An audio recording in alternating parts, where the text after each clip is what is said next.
From Our Future Astronomers tell us the stars we see in the night sky died many millennia ago. Their light has spent eons crossing the emptiness of space. To us, they still seem to glitter and shine, but were extinguished long ago. Last week, the Washington Post ran an op-ed about the political framework known as centrism. The name is derived from the fact that its ideology draws equally from leaders of both the Republican and Democratic parties. The Post's headline in the Washington Post last week asked the question, "Can centrism be a movement?" The answer may surprise you. Whose centrism? The kind of centrism described in the Post's op-ed has been peddled to the American people for decades by members of a political and media class, some undoubtedly well-intentioned, others less so, who believe that the center lies in their own midst. They want decisions about the nation's future to be made in quiet convocations of the powerful, far from the messy and contentious disturbances of the popular psyche that give rise to memes, demonstrations, and voter insurrections.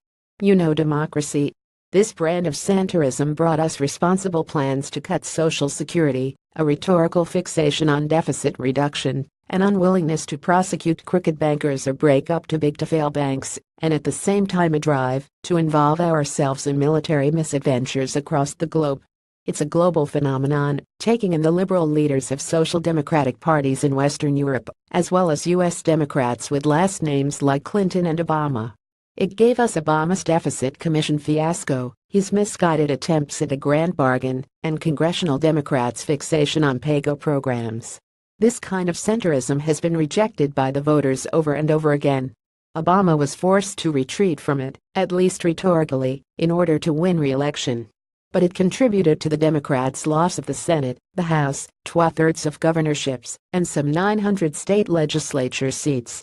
This brand of centrism also played a major role in Hillary Clinton's 2016 loss.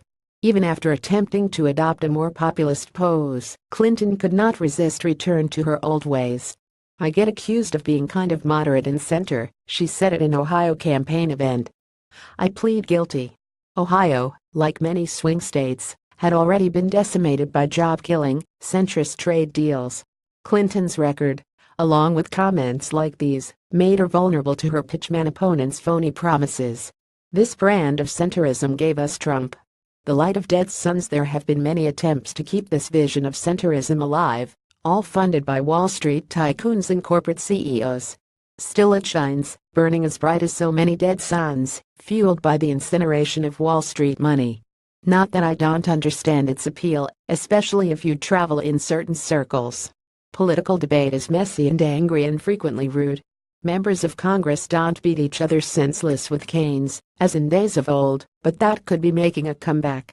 Next page 12 http://www.huffingtonpost.com, or just go the dumbest Bibertis, a host of The Breakdown, writer, and senior fellow, Campaign for America's Future. The petition site. The views expressed in this article are the sole responsibility of the author, and do not necessarily reflect those of this website or its editors.